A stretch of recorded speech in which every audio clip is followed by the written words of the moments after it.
ধামরাই উপজেলার কুশুরা বাজার বণিক সমিতির কার্যনির্বাহী পরিষদ নির্বাচন সম্পন্ন হয়েছে। নির্বাচনে সভাপতি হিসেবে নির্বাচিত হয়েছেন মোহাম্মদ জহিরুল ইসলাম। সাধারণ সম্পাদক পদে নির্বাচিত হয়েছেন খন্দকার আবুল ওয়াহাব ফিরোজ। এছাড়া সহসভাপতি পদে নির্বাচিত হয়েছেন মোহাম্মদ রফিকুল ইসলাম।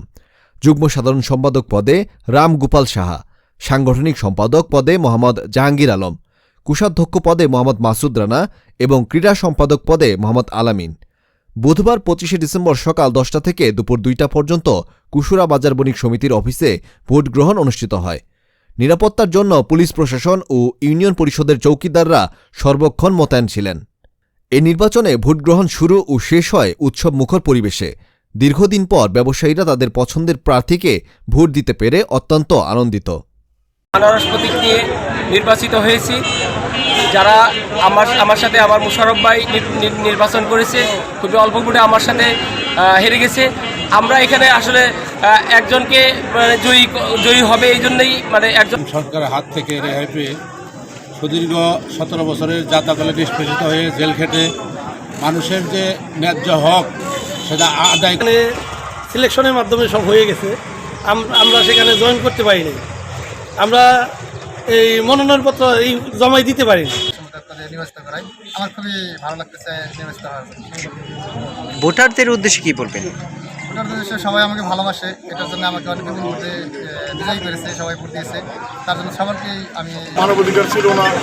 ৫ই আগস্টের পরে বাংলাদেশের গণতন্ত্র ফিরে আসছে। আমরা গণতন্ত্র রক্ষার জন্য এবং ভোট রক্ষার জন্য আমরা আন্দোলন সংগ্রাম করেছি দীর্ঘদিন। ইনশাল্লাহ বিগত এবং আজকে এই ভোট গ্রহণ খুব সুন্দরভাবে পরিচালিত হইতেছে। বিগত দিনে আমরা এইভাবে ভোট পরিচালিত করতে পারি না, বিভিন্ন কারণবশত আপনারা সবাই জানেন। তো সবাইকে আমি ধন্যবাদ। কুশুরা বাজার একটি ঐতিহ্যবাহী বাজার। দীর্ঘদিন পর ব্যালটের মাধ্যমে নির্বাচন হচ্ছে। আপনি দেখতে পারবেন যে প্রার্থী থেকে শুরু করে যারা ভোটার প্রত্যেকের মাঝে একটা উৎসব আমেজ বিরাজ করছে। আমি প্রিজাইডিং অফিসার নির্বাচনের 3 দিন আগে নির্বাচন এই স্বৈরাচারী সরকার বন্ধ করে দিয়েছে। তারপরে থেকে এরা সিলেকশনের মাধ্যমে বাজার পরিচালনা করত। 5 তারিখে ছাত্র জনতার মুখর পরিবেশে কুশুরা বাজার বণিক সমিতির নির্বাচন 2024 আনুষ্ঠানিকভাবে 10টা থেকে শুরু হয়েছে।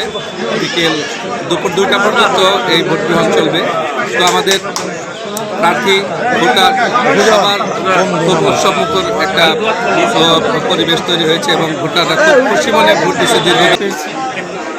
আমরা মনে করি এই নির্বাচনের মধ্য দিয়ে এই দেশে একটি সঠিক গণতন্ত্র ফিরে আসবে, ভোটাধিকার ফিরে আসবে। জনগণ মনে করবে যে না, এখন আমরা ভোট দিতে পারি। বিগত স্বৈরাচারী সরকারের যে প্রেতাত্মারা যারা ছিলেন, ওনারা যদিও গা ঢাকা দিয়েছে এই দেশে অস্থির